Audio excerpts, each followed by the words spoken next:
வணக்கம். இன்றைக்கி நம்ம பார்க்க போகிற சமையல் என்னென்னு பார்த்தீங்கன்னா, உடல் எடை குறைக்கிற மாதிரியும் சுகர் லெவல் கண்ட்ரோல் பண்ணுற மாதிரியும் ஒரு 7 வகையான டயட் ரெசிபி தான் பார்க்க போகிறோம். இதை நீங்கள் காலைல பிரேக்ஃபாஸ்ட்டாகவும் எடுத்துக்கலாம், டின்னருக்கும் எடுத்துக்கலாம். ரெகுலராக எடுத்துகிட்டு வந்தீங்கன்னா உங்களுக்கு சுகர் லெவல் நல்ல கண்ட்ரோல் வரும். அதே சமயம் உடல் எடையும் நல்லா குறையும், ரொம்பவும் ஈஸியாகவும் இருக்கும். ஸோ வாங்க இந்த 7 வகையான டயட் ரெசிபி எப்படி செய்யலாங்கிறத பார்க்கலாம்.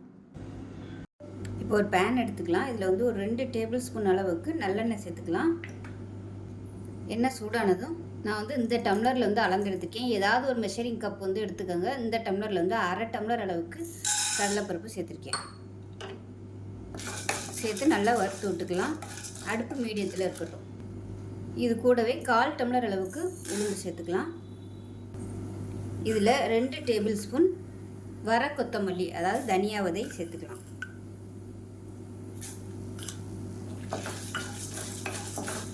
மீடியமான ஃப்ளேமில் கலர் மாறி வர அளவுக்கு வறுத்துக்கலாம். இப்போ இதில் காரத்துக்கு ஏற்ற மாதிரி மிளகாய் சேர்த்துக்கலாம். நான் ஒரு 15 வரமிளகாய் எடுத்திருக்கேன். உங்களோட காரத்துக்கு ஏற்ற மாதிரி நீங்கள் சேர்த்துக்கோங்க. கூடவோ குறைச்சோ சேர்த்துக்கலாம். இப்போ பாருங்கள், எல்லாமே நல்லா சிவந்து வந்துருச்சு.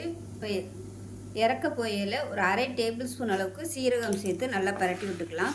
சீரகத்தை சேர்த்துட்டு வேறு பிளேட்டுக்கு மாற்றிக்கலாம். இதுக்கு மேலே வறுக்கணும்னு அவசியம் இல்லை. நல்ல ஒரு ஃப்ளேவர் வருது. இப்போ இந்த ஸ்டேஜில் வேறு பிளேட்டுக்கு மாற்றிக்கலாம். இப்போ அதே பேனில் அரை டம்ளர் அளவுக்கு கொள்ளு சேர்த்துக்கலாம். கொள்ளு நல்லா சுத்தம் பண்ணிவிட்டு சேர்த்துக்கோங்க. கல்லெல்லாம் இருக்கும்.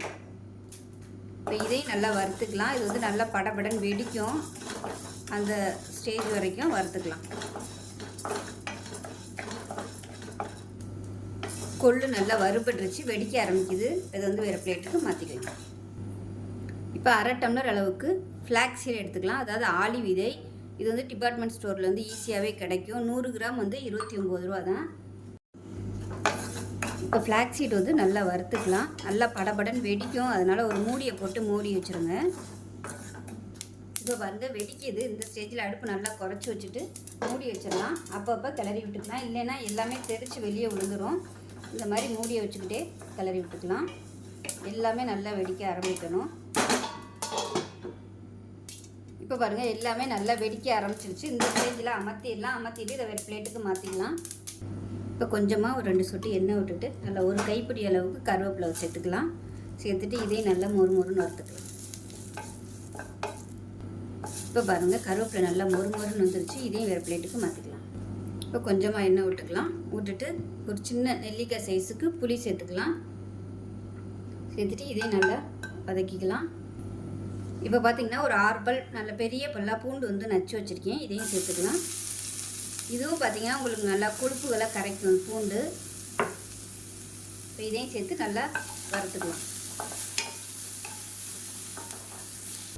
இப்போ பாருங்கள், பூண்டு நல்லா வறுபட்டுருச்சு. இதையும் வேறு பிளேட்டுக்கு மாற்றிக்கலாம். இப்போ இதில் தேவையான அளவுக்கு உப்பு சேர்த்துக்கலாம். உப்பு சேர்த்துட்டு நல்லா ஆறணும். ஆறினதுக்கப்புறம் அரைச்சிட்டு பார்க்கலாம். இப்போ பாருங்கள், பொடி அரைச்சாச்சு. இப்போ ஒரு பவுலில் மாற்றிக்கலாம். இது இட்லி, தோசை, சாதத்தில் கூட நீங்கள் இந்த பொடியை போட்டு பரட்டி சாப்பிட்லாம். நல்ல ரிசல்ட் கிடைக்கும். ஒரு மாதம் தொடர்ந்து எடுத்துகிட்டு வந்தீங்கனாலே உங்களுக்கு நல்ல வெயிட் லாஸ் ஆகும். கொள்ளு இருக்குது, தனியா இருக்குது, பூண்டு, ஃப்ளாக்ஸ் சீடு எல்லாமே இருக்கிறதுனால நல்ல உடம்புல உள்ள கொழுப்பு அப்படியே வலிச்சு எடுத்துரும். தொப்பை ஈஸியாக குறையும். ஸோ டேஸ்ட்டும் சூப்பராக இருக்கும். செஞ்சு பாருங்கள். செஞ்சு பார்த்துட்டு எப்படி இருந்துச்சுங்க அதை சொல்லுங்கள். வீடியோ பிடிச்சிச்சுன்னா லைக் பண்ணுங்கள், கமெண்ட் பண்ணுங்கள், சேனலை சப்ஸ்கிரைப் பண்ணுங்கள், பக்கத்தில் உள்ள பெல் பட்டனையும் ப்ரெஸ் பண்ணுங்கள். நன்றி. இப்போ ஒரு பேன் எடுத்துக்கலாம். இதில் ஏதாவது ஒரு கப்பு அளந்து எடுத்துக்கோங்க. நான் இந்த மாதிரி சின்ன கப்பில் ஒரு அரை கப் அளவுக்கு பச்சை பயிர் எடுத்திருக்கேன். அதை சேர்த்து நல்லா வறுத்துக்கலாம். நல்லா வாசனை வரும். அதே சமயம் நல்லா செவந்து வரணும். அந்தளவுக்கு வறுத்துக்கலாம். இப்போ பாருங்கள், நல்லா செவந்து வந்துருச்சு, வெடிக்க ஆரம்பிக்குது. இந்த ஸ்டேஜில் வேறு பிளேட்டுக்கு மாற்றிக்கலாம். இப்போ அதே கப்பில் அரை கப் அளவுக்கு கவுனி அரிசி எடுத்திருக்கேன். கருப்பு கவுனி அரிசி. இதையும் சேர்த்து நல்லா வறுத்துக்கலாம். நல்லா பொரிஞ்சு வர அளவுக்கு வறுத்துக்கலாம். எதுக்கு நம்ம வறுக்கிறோம் அப்படின்னா, அதில் வலுவழுப்பு தன்மை அதிகமாக இருக்கும். அதனால நம்ம வறுத்துட்டோம்னா சாப்பிட்றதுக்கு நல்லாயிருக்கும். அந்த வலுவழுப்பு இல்லாமல் நல்லாயிருக்கும். ஏன்னா மற்ற பாரம்பரிய அரிசியை விட இந்த கவுனி அரிசியில் நார் சத்து நிறைய இருக்கும். அதனால் வலுவழுப்பு தன்மை அதிகமாக இருக்கும். லேசாக நம்ம வறுத்துட்டோம்னா அந்த வலுவழுப்பு தன்மை குறைஞ்சிரும். சாப்பிட்றதுக்கு நல்லாயிருக்கும். இப்போ பாருங்கள், வெடிக்க ஆரம்பிக்குது. இந்த ஸ்டேஜில் இதே வேறு பிளேட்டுக்கு மாற்றிக்கலாம். இப்போ பாருங்கள், ரெண்டுமே ஒரு பவுலில் போட்டிருக்கேன். இது ரெண்டையும் நல்லா கழுவிட்டு பார்க்கலாம். இப்போ பாருங்கள் ரெண்டுமே கழுவிட்டு வந்துட்டேன். இப்போ இந்த பச்சை பயிரில் வந்து தண்ணி ஊற்றி ஒரு 10 நிமிஷம் ஊற வச்சுக்கலாம். அதே சமயம் கவுனி அரிசியும் கழுவிட்டேன். இப்போ இந்த தண்ணி வந்து நம்ம வடிய விட்டுக்கலாம். ஏன்னா இது வந்து நம்ம அரைக்க போகிறோம். அதனால் கொஞ்சம் அப்படியே தண்ணி வடியட்டும். கரெக்டாக இருக்கும். இது ஒரு 10 நிமிஷம் ஆகும் வடிகிறதுக்கு. வடிஞ்சதுக்கப்புறம் மிக்சியில் போட்டு நம்ம அரைக்கணும். ஏன்னா கவுனி அரிசி வந்து வேக நேரம் ஆகும். அதனால் அரைச்சிட்டோம்னா சீக்கிரமாகவே வெந்துடும். இது வந்து இப்படியே தண்ணி வடியட்டும். 10 நிமிஷம் கழிச்சிட்டு பார்க்கலாம். இப்போ பாருங்கள் பச்சை பயிறு நல்லா ஊறிடுச்சு. இதை வந்து தனியாக வச்சிடலாம். வச்சுட்டு கவுனி அரிசியும் பார்த்திங்கன்னா நல்லா தண்ணி வடிஞ்சிருச்சு பாருங்கள். நல்லா உதிரியாக வந்துருச்சு. இப்போ வந்து ஒரு மிக்சி ஜாரில் சேர்த்துட்டு கொஞ்சமாக தண்ணி ஊற்றி ரொம்ப நைஸாக அரைக்காமல் குறைன்னு அரைச்சிக்கலாம்.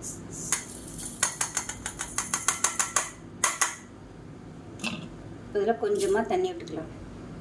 ஒரு 1/4 டம்ளர் அளவுக்கு மட்டும் தண்ணி விட்டுட்டு இதை அரைச்சிட்டு பார்க்கலாம். இப்போ பாருங்கள் நல்லா அரைச்சிட்டு வந்துட்டேன். இந்த மாதிரி இருக்கணும். ரொம்பவும் நைஸாக இல்லாமல் கொஞ்சம் அப்படியே அந்த அரிசி வந்து 1-2 இருக்கணும். இதுதான் கரெக்டான பக்குவம். இது இருக்கட்டும்.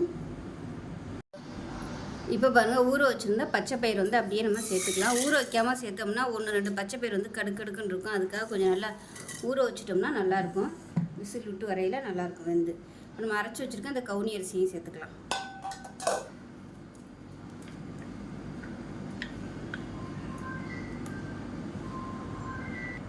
இப்போ எந்த கப்பில் நம்ம அரிசி அளந்தோமோ அதே கப்பில் நல்லா ஒரு 5 டம்ளர், அதாவது 5 கப் அளவுக்கு தண்ணி ஊற்றிக்கலாம். இப்போ இதில் ஒரு 1/4 டீஸ்பூன் போல் சீரகம் சேர்த்துக்கலாம். அதே மாதிரி ஒரு 1/4 டீஸ்பூன் போல் வெந்தயம் சேர்த்துக்கலாம். தேவையான அளவுக்கு உப்பு சேர்த்துக்கலாம். இப்போ இதில் நல்லா ஒரு 3லேருந்து ஒரு 4 பல் பூண்டு வந்து நச்சுட்டு சேர்த்துக்கலாம். நல்லா ஃப்ளேவராக இருக்கும். அவ்வளோதான். குக்கரை மூடி வச்சிடலாம். விசில் போட்டுட்டு நல்லா ஒரு 5 விசில் விட்டுட்டு ஸ்டீம் போனதுக்கப்புறம் பார்க்கலாம். இப்போ கஞ்சி எப்படி இருக்குன்னு பார்க்கலாம். குக்கர் மூடையில் ஒரு டீஸ்பூன் போல் நீங்கள் எண்ணெய் விட்டுக்கோங்க. எண்ணெய் விட்டிங்கன்னா உங்களுக்கு இந்த மாதிரி பொங்கி ஊற்றாது. நான் வந்து மறந்துட்டேன். இப்போ பார்த்தீங்கன்னா இந்த குக்கரில் எல்லாம் நிறைய அரிசி ஒட்டிகிட்டு இருக்குது. இதை வந்து தண்ணி ஊற்றி நல்லா அலசிட்டு அப்படியே சேர்த்துக்கணும். இது வந்து சூடான தண்ணி தான். பச்சை தண்ணி ஊற்றிடாதீங்க. உங்களுக்கு வந்து டேஸ்ட் மாறிடும். நல்லா கொஞ்சம் பெரிய குக்கராக வச்சிங்கன்னா உங்களுக்கு இந்த மாதிரி பொங்கி ஊற்றாது. அவ்வளோதான். தேவைப்பட்டுச்சுன்னா நீங்கள் தண்ணி ஊற்றிக்கலாம். இது நல்லா ஆறுனதுக்கப்புறமா இதில் வந்து மோர் கலந்து சாப்பிட்லாம். அப்படி இல்லைன்னா தேங்காய் பால் கூட நீங்கள் கலந்துக்கலாம். நான் வந்து இன்றைக்கி அப்படியே தான் சர்வ் பண்ணுறேன். ஸோ உங்களோட விருப்பம் தான், எது வேணாலும் நீங்கள் கலந்துக்கலாம். தேங்காய் பால் இல்லைன்னா மோர். நல்லா கஞ்சி ஆறுனதுக்கப்புறம் மோர் கலந்துட்டு குடிச்சிங்கன்னா சூப்பராக இருக்கும். நல்ல ஒரு ஆரோக்கியமாக இருக்கும். பச்சை பயிர் சேர்த்துக்கிறதால உடம்பு நல்லா குளுன்னு இருக்கும். ஸோ செஞ்சு பாருங்கள். செஞ்சு பார்த்துட்டு எப்படி வந்துச்சுங்கிறத சொல்லுங்கள். வீடியோ பிடிச்சிச்சுன்னா லைக் பண்ணுங்கள், கமெண்ட் பண்ணுங்கள், சேனலை சப்ஸ்கிரைப் பண்ணுங்கள், பக்கத்தில் பெல் பட்டனையும் ப்ரெஸ் பண்ணுங்கள். நன்றி. குக்கர் சூடானதும் நான் வந்து இந்த கப் எடுத்துருக்கேன். ஏதாவது ஒரு கப்பு வந்து அளந்து எடுத்துக்கோங்க. மெஷரிங் எல்லாமே அதே கப்பில் அளந்துக்கோங்க.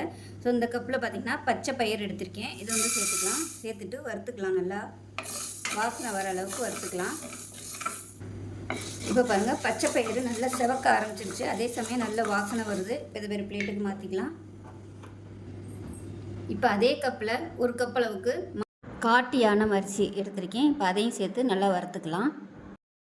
லேசாக வறுத்திங்கன்னா போதும். ரொம்ப வறுக்கணும்னு அவசியம் இல்லை. இப்போ பாருங்கள் இதுவும் நல்லா வறுபட்டுருச்சு. லேசாக வறுத்திங்கன்னா போதும். ரொம்ப வறுக்கணும்னு அவசியம் இல்லை. இதை வந்து வேறு பிளேட்டுக்கு மாற்றிக்கலாம். இப்போ பார்த்தீங்கன்னா மாப்பிள்ளை சம்பா அரிசி வந்து தனியாக ஒரு பாத்திரத்துலேயும் பச்சை பயிர் வந்து தனியாக ஒரு பாத்திரத்துலேயும் வச்சுருக்கேன். ஃபஸ்ட்டு இது வந்து நம்ம நல்லா கழுவிட்டு தண்ணியை இருத்துட்டு இது வந்து நல்லா மிக்சியில் போட்டு குறைன்னு அரைக்கணும். அதனால் தனித்தனியாக போட்டுக்கலாம். இப்போ வந்து கழுவிட்டு வந்துட்டு பார்க்கலாம். இப்போ பாருங்கள் நல்லா 2-3 தடவை கழுவிட்டேன். இப்போ வந்து ஒரு ஜல்லடையில் போட்டு வடிய விட்டுக்கலாம் தண்ணியை. இது வந்து ஒரு 10 நிமிஷம் ஆகும். நல்லா வடியட்டும். நல்லா வடிஞ்சதுக்கப்புறமா மிக்சி ஜாரில் வந்து நம்ம சேர்த்து குறைன்னு அரைச்சிக்கலாம். ஏன்னா நம்ம குக்கரில் வைக்கையில் இந்த அரிசி வந்து வேகிறதுக்கு டைம் ஆகும். இப்போ பச்சை பயிர் வந்து நல்லா வெந்துடும், குழஞ்சி போகும். இது வந்து வேகாது, விதையாக இருக்கும். அதனால் நம்ம மிக்சியில் போட்டு நல்லா அரைச்சிட்டோம்னா வெந்துடும். அதுக்காக தான் இப்போ இது வந்து நல்லா வடியட்டும். இப்போ வறுத்த பச்சை பயிரையும் ஒரு பவுலில் போட்டிருக்கேன். இதையும் நல்லா கழுவிட்டு வந்துட்டு பார்க்கலாம். இப்போ தண்ணி நல்லா வடிஞ்சிடுச்சு. இப்போ இதை எடுத்துகிட்டு ஒரு மிக்சி ஜாரில் சேர்த்துக்கலாம். சேர்த்துட்டு ரொம்ப நைஸாக இல்லாமல் கொஞ்சம் ஓரளவுக்கு ரவை மாதிரி அரைச்சிக்கலாம். தண்ணி ஊற்றியே அரைச்சிக்கலாம். கொஞ்சமாக தண்ணி விட்டு நல்லா ரவை பதத்துக்கு அரைச்சிட்டு வந்துட்டு பார்க்கலாம். இப்போ பாருங்கள் நல்லா அரைச்சிட்டு வந்தாச்சு. இந்த மாதிரி இருக்கணும். ரொம்பவும் நைஸாக இல்லை, ரொம்பவும் குறைக்கணும் இல்லை. இப்போ தனியாக இருக்கட்டும். குக்கர் எடுத்துக்கலாம். இப்போ நம்ம அரைச்சி வச்சுருக்க இந்த காட்டியான அரிசியை சேர்த்துக்கலாம். அரைச்சி வச்சுருக்கிறத சேர்த்துட்டு இதில் கொஞ்சமாக தண்ணி விட்டு அலசிட்டு அந்த தண்ணியும் சேர்த்துக்கலாம்.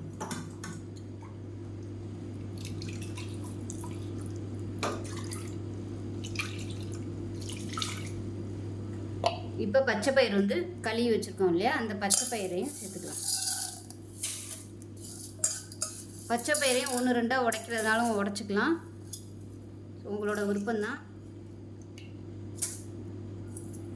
இப்போ இதில் வந்து எந்த கப்பில் எடுத்தோமோ அதே கப்பில் ஒரு 6 கப் அளவுக்கு தண்ணி ஊற்றிக்கலாம். இப்போ இதில் தண்ணி சேர்த்துக்கலாம். 6 கப் அளவுக்கு தண்ணி நான் அளந்து வச்சுருக்கேன். இப்போ அந்த தண்ணியை வந்து அப்படியே சேர்த்துக்கலாம்.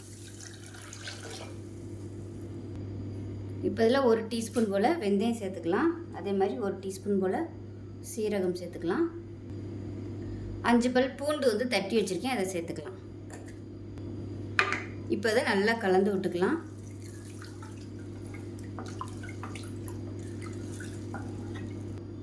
இப்போ இதில் 1 டீஸ்பூன் போல் எண்ணெய் சேர்த்துக்கலாம், பொங்கி வராமல் இருக்கிறதுக்காக. இப்போ குக்கரை மூடி வச்சுட்டு நல்லா ஒரு 5 விசில் விட்டுட்டு ஸ்டீம் போனதுக்கப்புறம் பார்க்கலாம். இப்போ பாருங்கள், ஸ்டீம்லாம் நல்லா போயிருச்சு. இப்போ ஓப்பன் பண்ணியாச்சு. இப்போ மூடியிலலாம் இந்த மாதிரிலாம் ஒட்டிகிட்டு இருக்கும். அதில் கொஞ்சமாக தண்ணி விட்டு அலசி நம்ம அப்படியே அதில் சேர்த்துக்கலாம்.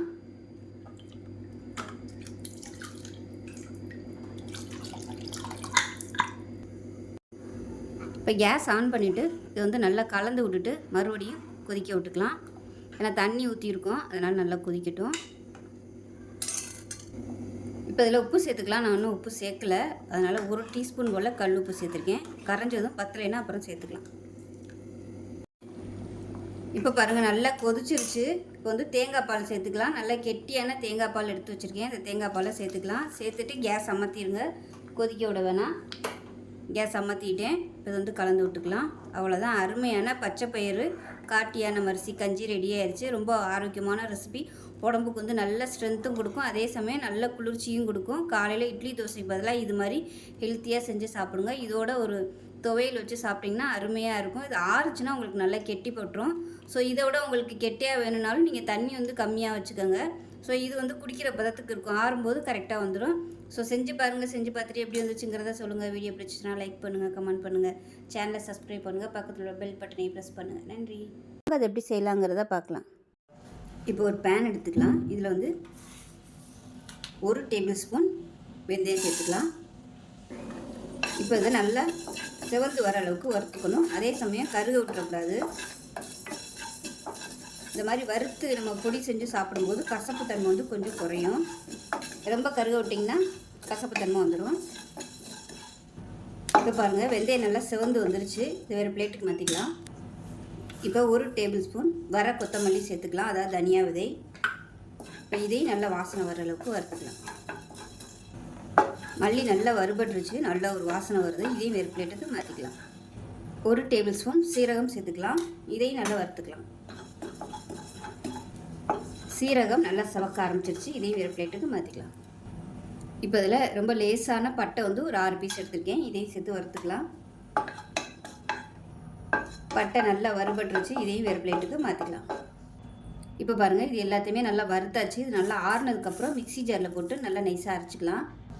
இப்போ இது கூடவே ஒரு 1/4 டேபிள் ஸ்பூன் மஞ்சள்தூள் சேர்த்துக்கலாம். சேர்த்துட்டு நல்லா அரைச்சிட்டு பார்க்கலாம். இப்போ பாருங்கள், பொடி வந்து நல்லா அரைச்சாச்சு. ஸோ இந்த அளவுக்கு வந்து அரைச்சிக்கோங்க. இப்போ இதில் வந்து ஒரு சாஸ்பேன் எடுத்துக்கலாம். 200 ml அளவுக்கு தண்ணி ஊற்றிக்கலாம். தண்ணி ஊற்றிட்டு டேபிள் ஸ்பூனில் ஒரு 1/2 டேபிள் ஸ்பூன் அளவுக்கு நம்ம வறுத்து அரைச்ச அந்த பொடியை வந்து சேர்த்துக்கலாம். இப்போ இது வந்து நல்லா கொதிக்கணும். கொதித்து தண்ணி வந்து நல்லா பாதியாக வற்றணும். அந்த அளவுக்கு வற்ற விட்டுட்டு பார்க்கலாம்.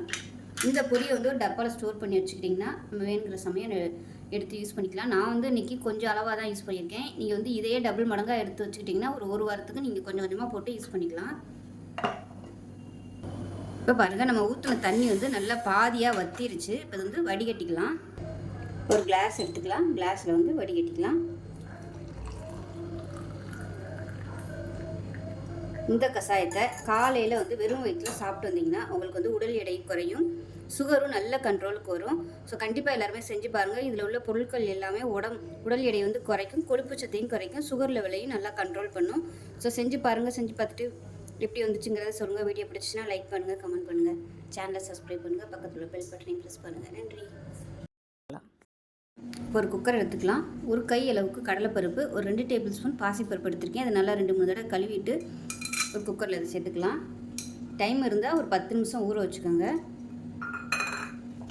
இப்போ இதில் மெஷரிங் கப்பில் 2 கப்பு வர மாதிரி முள்ளங்கி தோலெல்லாம் சீவிட்டு கழுவிட்டு நல்லா கட் பண்ணி வச்சுருக்கேன். இதை சேர்த்துக்கலாம். இந்த அளவுக்கு பொடியாக கட் பண்ணிக்கோங்க. இது கூடவே ஒரு கைப்பிடி அளவுக்கு வெங்காயம் சேர்த்துக்கலாம். அதே மாதிரி மீடியம் சைஸாக ஒரு தக்காளி பொடியாக கட் பண்ணதையும் சேர்த்துக்கலாம். இப்போ இதில் முங்குற அளவுக்கு தண்ணி சேர்த்துக்கலாம். ரொம்ப தண்ணி ஊற்றிட வேணாம். முள்ளங்கியிலேருந்தும் தண்ணி வரும். அந்த கடலைப்பருப்பு பாசிப்பருப்பு வேகிற அளவுக்கு மட்டும் தண்ணி ஊற்றினா போதும். உப்பு தேவையான அளவு சேர்த்துக்கலாம். 1/4 டீஸ்பூன் போல் மஞ்சள்தூள். இப்போ இதில் வீட்டில் அரைச்சி வச்சுருக்க குழம்பு மிளகாத்தூள் 1 டீஸ்பூன் போல் சேர்த்துக்கலாம். இப்போ குக்கரை மூடி வச்சுட்டு அதில் ஒரு 3 விசில் விட்டுட்டு ஸ்டீம் போனதுக்கப்புறம் பார்க்கலாம். இப்போ வந்து ஒரு பேஸ்ட் ரெடி பண்ணிக்கலாம். ஒரு 3 டேபிள் ஸ்பூன் துருவின தேங்காய், 2 பச்சை மிளகாய், 1 டீஸ்பூன் போல் சோம்பு சேர்த்துருக்கேன். கொஞ்சமாக தண்ணி விட்டு நல்லா நைஸாக அரைச்சிக்கலாம். இப்போ 3 விசில் விட்டு ஸ்டீம் போயிடுச்சு. எப்படி இருக்குன்னு பார்க்கலாம். இந்த மாதிரி தான் இருக்கும். இப்போ இதில் வந்து தேங்காய் அரைச்ச பேஸ்ட்டை சேர்த்துக்கலாம். சேர்த்துட்டு மீடியமான ஃப்ளேமில் கொதிக்க விடணும். தேங்காய் அரைக்கும்போது கெட்டியாகவே அரைச்சிக்கோங்க. இப்போ இதை கலந்து விட்டுக்கலாம். கலந்து விட்டுட்டு மீடியமான ஃப்ளேமில் கொதிக்க விட்டுக்கலாம். தேங்காய் பேஸ்ட்டோட ஒரு டேபிள் ஸ்பூன் அளவுக்கு பொட்டுக்கடலை சேர்த்துக்கோங்க. சொல்ல மறந்துட்டேன். பொட்டுக்கடலை சேர்த்தோம்னா கொஞ்சம் நல்லா கெட்டிப்பட்டு வரும். இப்போ நல்லா கொதிச்சிருச்சு. இதுக்கு ஒரு தாளிப்பு கொடுத்துக்கலாம். தாளிக்கிற பேன் வச்சுக்கலாம். இப்போ இதில் ஒரு 2 டேபிள் ஸ்பூன் எண்ணெய் விட்டுக்கலாம். இப்போ எண்ணெய் நல்லா சூடாயிருச்சு. ஒரு பிரியாணி எல்லாம் சேர்த்துக்கலாம். அது கூடவே 1 டீஸ்பூன் சோம்பு, ஒரு சின்ன துண்டு பட்டை, கல்பாசி, கிராம்பு இது எல்லாத்தையும் சேர்த்துக்கலாம். சேர்த்துட்டு சும்மா ஒரு 5-6 சின்ன வெங்காயம் வந்து சேர்த்துக்கலாம். நல்லா வதக்கி விட்டுக்கலாம். இப்போ பாருங்கள், வெங்காயம் நல்லா வதங்கிடுச்சு. அந்த கூட்டை எடுத்து இதோட சேர்த்துக்கலாம்.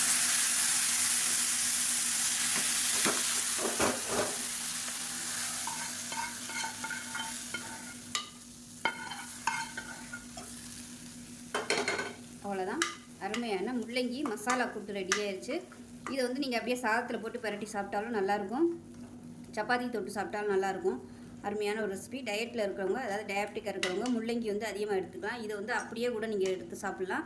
ஒரு சிறுதானிய அரிசி வந்து செஞ்சுட்டு, அதாவது சாதம் வடிச்சிட்டு இந்த கூட்டு போட்டு சாப்பிட்டு பாருங்கள். டேஸ்ட்டாகவும் இருக்கும். அதே சமயம் சுகர் லெவலும் நல்லா கண்ட்ரோலுக்கு வரும். வெயிட் லாஸும் ஆகும். முள்ளங்கி வந்து அதிகமாக எடுக்க வெயிட் லாஸ் ஆகும். நீர்ச்சத்து உள்ள காய்கறி, அதனால் நல்ல வெயிட் லாஸ் ஆகும். ஸோ டேஸ்ட் அருமையாக இருக்கும். செஞ்சு பாருங்கள். செஞ்சு பார்த்துட்டு எப்படி இருந்துச்சுங்கிறத சொல்லுங்கள். வீடியோ பிடிச்சிச்சுன்னா லைக் பண்ணுங்கள், கமெண்ட் பண்ணுங்கள், சேனலை சப்ஸ்கிரைப் பண்ணுங்கள், பக்கத்தில் உள்ள பெல் பட்டனை ப்ரெஸ் பண்ணுங்கள். நன்றி. பார்க்கலாம். ஒரு பேன் எடுத்துக்கலாம். பேன் சூடானதும் 1 டேபிள் ஸ்பூன் அளவுக்கு எண்ணெய் விட்டுக்கலாம். எண்ணெய் சூடானதும் ஒரு 1/4 டீஸ்பூன் போல் கடுகு சேர்த்துக்கலாம். அதே மாதிரி 1/4 டீஸ்பூன் போல் சீரகம் சேர்த்துக்கலாம். இப்போ இதில் கொஞ்சமாக கருவேப்பிலை சேர்த்துக்கலாம். இப்போ ஒரு மீடியம் சைஸாக பெரிய வெங்காயம் நீளமாக நறுக்கியிருக்கேன், அதை சேர்த்துக்கலாம். இது வந்து நீங்கள் பொடியாக நறுக்கிறனாலும் நறுக்கிக்கலாம். நான் வந்து கொஞ்சம் நீளமாக நறுக்கியிருக்கேன். வெங்காயம் ரொம்ப வதங்கணும்னு அவசியம் இல்லை, லேசாக வதங்கினா போதும். இதில் வந்து 1 டீஸ்பூன் போல் இஞ்சி பூண்டு பேஸ்ட் சேர்த்துக்கலாம். இஞ்சி பூண்டு பேஸ்ட் வந்து விருப்பம் இருந்தால் சேர்த்துக்கோங்க, இல்லைன்னா சேர்க்கணும்னு அவசியம் இல்லை. ஏன்னா வாய்வு பிரச்சனை இருக்குங்கிறதுனால இஞ்சி பூண்டு பேஸ்ட் வந்து சேர்த்துருக்கேன். இல்லைன்னா நீங்கள் வெறும் பூண்டு கூட கொஞ்சம் நிறைய தட்டி போட்டுக்கலாம். இப்போ இந்த ஸ்டேஜில் அடுப்பு நல்லா குறைச்சி வச்சுட்டு ஒரு 1/4 டீஸ்பூன் போல் வீட்டில் அரைச்சி வச்சுருக்க குழம்பு மிளகாத்தூள் சேர்த்துக்கலாம். அப்படி இல்லைன்னா நீங்கள் வெறும் மிளகாத்தூள் மட்டும் சேர்த்துக்கோங்க. இது கொஞ்சம் இந்த மசாலா சேர்த்தால் நல்லாயிருக்கும், அதுக்காக தான். இல்லைன்னா கொஞ்சம் அப்படியே சப்புன்னு மைல்டாக இருக்கும், அதுக்காக கொஞ்சம் மசாலா சேர்த்தோம்னா டேஸ்ட்டு நல்லாயிருக்கும். அதுக்காக ஒரு 1/4 டீஸ்பூன் போல் கரம் மசாலா. இதுவும் சுவைக்காக மட்டும்தான். இதெல்லாம் வந்து ஆப்ஷனல் தான், உங்களோட விருப்பம். உங்களுக்கு டேஸ்ட்டுக்கு வந்து எது சாப்பிட பிடிக்குதோ நீங்கள் அது மாதிரி மாற்றிக்கலாம். இப்போ வந்து லேசாக ஒரு கொஞ்சமாக தண்ணி தெளிச்சிக்கலாம். அந்த மசாலாலாம் கொஞ்சம் வேகிறதுக்காக அடுப்பு ஃபுல்லாக நான் சிம்மில் தான் வச்சுருக்கேன்.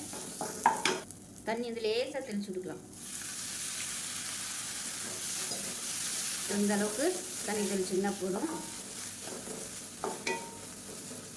இப்போ பார்த்திங்கன்னா அதில் ஒரு 2 கைப்பிடி அளவுக்கு கொண்டக்கடலை முதல் நாள் நைட்டே ஊற வச்சு நல்லா வேக விட்டு எடுத்து வச்சுருக்கேன். உப்பு போட்டு நல்லா சாஃப்டாக வேக விட்டு எடுத்து வச்சுருக்கேன். இப்போ இதை சேர்த்துக்கலாம். இப்போ நான் செய்கிற அளவு 2 பேர் சாப்பிட்லாம் தாராளமாக. சுகர் பேஷண்ட்டாக இருந்தால் இது வந்து ஃபுல்லாக சாப்பிடக்கூடாது, சாப்பிடவும் முடியாது. ஏன்னா அடுத்து முட்டை வேறு சேர்க்க போகிறோம், அதனால் சாப்பிட முடியாது. பாதி தான் சாப்பிட முடியும். நீங்கள் ஒரு தடவை செஞ்சிங்கன்னா 2 வேளைக்கு கூட நீங்கள் இதை சாப்பிட்டுக்கலாம். 100% சுகர் லெவல் வந்து நல்லா கம்மியாக தான் உங்களுக்கு காமிக்கும். நீங்கள் டெஸ்ட் பண்ணி பார்த்தீங்கன்னா ரத்தத்தில் வந்து குளுக்கோஸ் லெவல் ஏறவே ஏறாது. ட்ரை பண்ணி பாருங்கள். உப்பு வந்து நான் அதில் போட்டிருக்கேன், பார்த்துக்கிட்டு உப்பு பத்தலைன்னா போட்டுக்கலாம். உப்பு போதும், கொண்டக்கடலையிலே உப்பு இருக்கிறதுனால போதும். பாருங்கள், நல்லா பிரட்டி விட்டாச்சு. இப்போ வந்து இந்த மாதிரி நல்லா எல்லாத்தையும் ஓரம் கட்டி விட்டுட்டு ஒரு முட்டை எடுத்திருக்கேன் நான். உங்களோட விருப்பம் தான், 2 முட்டை கூட நீங்கள் சேர்த்துக்கலாம். இந்த உப்புக்கும், அதாவது முட்டைக்கு மட்டும் உப்பு சேர்த்துக்கலாம். இப்போ நல்லா கிளறி விட்டுட்டு ஒரு அரை வேக்காடு வெந்ததுக்கப்புறமா இந்த கொண்டக்கடலையும் சேர்த்து பரட்டி விட்டுக்கலாம். அப்போ தான் அந்த முட்டை வந்து எல்லாத்துலேயும் நல்லா ஒட்டிடும். இன்றைக்கி வந்து நான் வெங்காயத்தை வதக்கியிருக்கேன். வெங்காயம் போடாமல் இதே மெத்தடில் எல்லாத்தையும் நல்லா செஞ்சுட்டு கடைசியாக சாப்பிட போயில ஃப்ரெஷ்ஷாக பெரிய வெங்காயமோ சின்ன வெங்காயமோ நல்லா பொடியாக கட் பண்ணிவிட்டு அது கூடவே பொடியாக கட் பண்ண தக்காளியும் கூட நீங்கள் சேர்த்துக்கலாம். சேர்த்துட்டு அப்படியே பச்சையாகவும் சாப்பிட்லாம். பெரிய வெங்காயம் சேர்க்குறது பதிலாக சின்ன வெங்காயம் சேர்த்திங்கன்னா உங்களுக்கு இன்சுலின் லெவல் நல்லா உற்பத்தி பண்ணி கொடுக்கும்.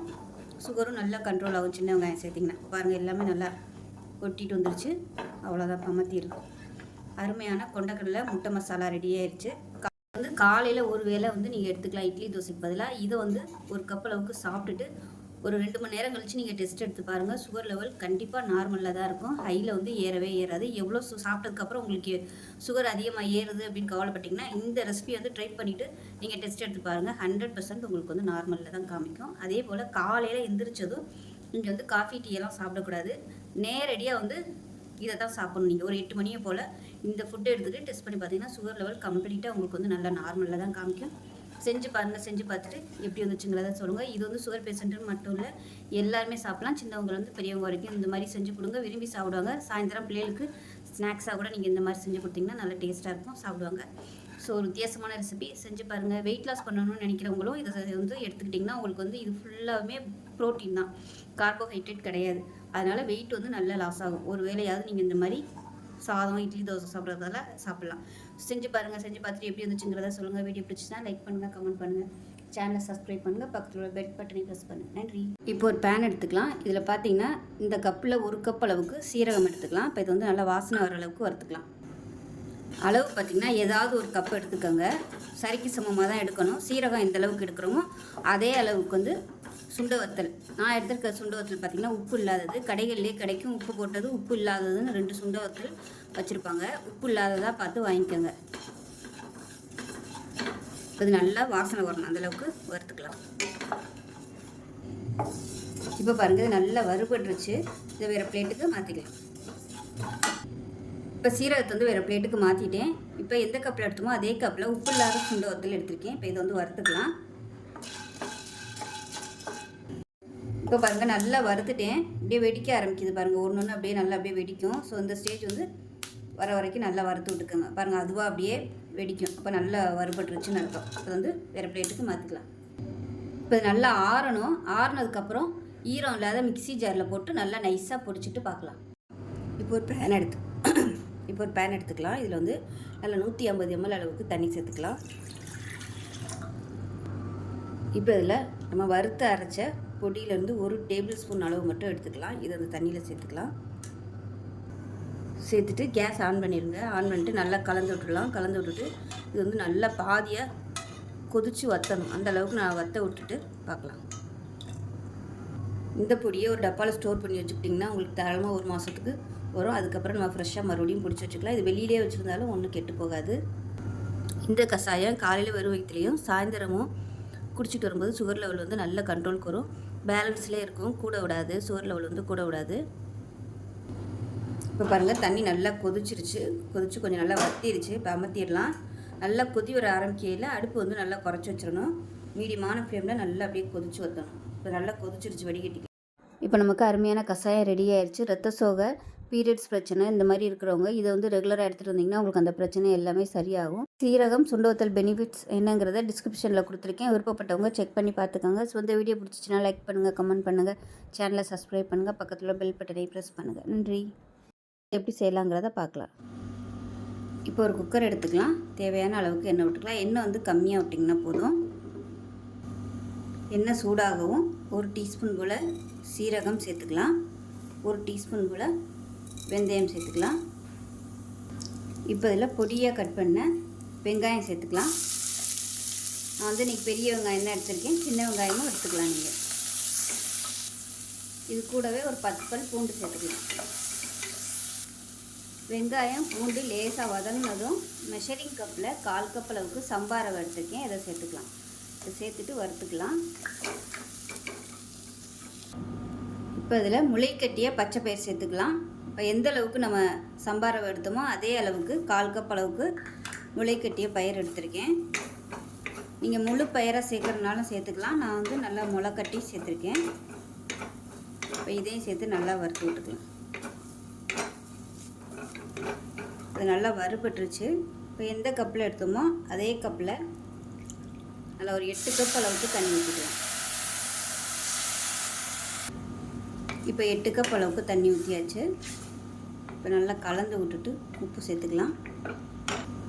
கொஞ்சமாக உப்பு சேர்த்துக்கலாம். இப்போ இதில் பொடியாக கட் பண்ண தக்காளி பாதி வந்து சேர்த்துக்கலாம். ஒரு 8 பீஸ் வர மாதிரி சேர்த்துக்கோங்க, ரொம்ப சேர்க்க வேணாம். இப்போ குக்கரை மூடி வச்சுட்டு நல்லா ஒரு 5 விசில் 5 இல்லை 6 விசில் விட்டுட்டு ஸ்டீம் போனதுக்கப்புறம் பார்க்கலாம். இப்போ விசில் விட்டு ஸ்டீம்லாம் நல்லா இறங்கிடுச்சு. எப்படி இருக்குன்னு பார்க்கலாம். இப்போ நமக்கு இந்த மாதிரி தான் இருக்கும். கரண்டியை வச்சு நல்லா எல்லாத்தையும் மசிச்சு விட்டுக்கலாம். இப்போ இதில் தேவையான அளவுக்கு தண்ணி ஊற்றி கொஞ்சம் கொதிக்க விட்டுக்கலாம். தண்ணி வந்து கொஞ்சம் நல்லா சூடான தண்ணியாக ஊற்றிக்கோங்க. கலந்துட்டு நல்லா கொதிக்க ஆரம்பிக்கட்டும். உப்பு கம்மியாக இருக்குது, கொஞ்சமாக உப்பு சேர்த்துக்கலாம். இது கொதிக்க ஆரம்பிக்கட்டும். இதில் பார்த்தீங்கன்னா தேங்காய் பால் எடுத்து வச்சுருக்கேன். நல்லா கெட்டியான தேங்காய் பாலாக எடுத்துக்கோங்க. ஒரு 1/4 கப் அளவுக்கு மெஷரிங் கப்பில் ஒரு 1/4 கப் துருவின தேங்காய் எடுத்து நல்லா கெட்டியாக தேங்காய் பால் எடுத்து வச்சுருக்கேன். இது வந்து நல்லா கொஞ்சம் கொதிச்சு எல்லாமே ஒன்று சொன்னாப்பில் கலந்து வரட்டும். அதுக்கப்புறமா தேங்காய் பால் ஊற்றிக்கலாம். இப்போ பாருங்கள் நல்லா கொதிக்க ஆரம்பிச்சிருச்சு. இப்போ இந்த ஸ்டேஜில் கேஸ் அமர்த்திடலாம். அமர்த்திட்டு எடுத்து வச்சுருக்கிற தேங்காய் பாலை சேர்த்துக்கலாம். சேர்த்துட்டு கலந்து விட்டுக்கலாம். அவ்வளோதான். தேங்காய் பால் சேர்த்து கொதிக்க வைக்கணும்னு அவசியம் இல்லை.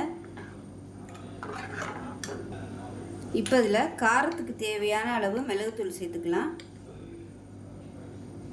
மிளகு வந்து நல்லா கொழுப்பை கரைக்கும், அதனால் மிளகுத்தூள் சேர்த்துக்கலாம். அவ்வளோதான். கலந்து விட்டுட்டு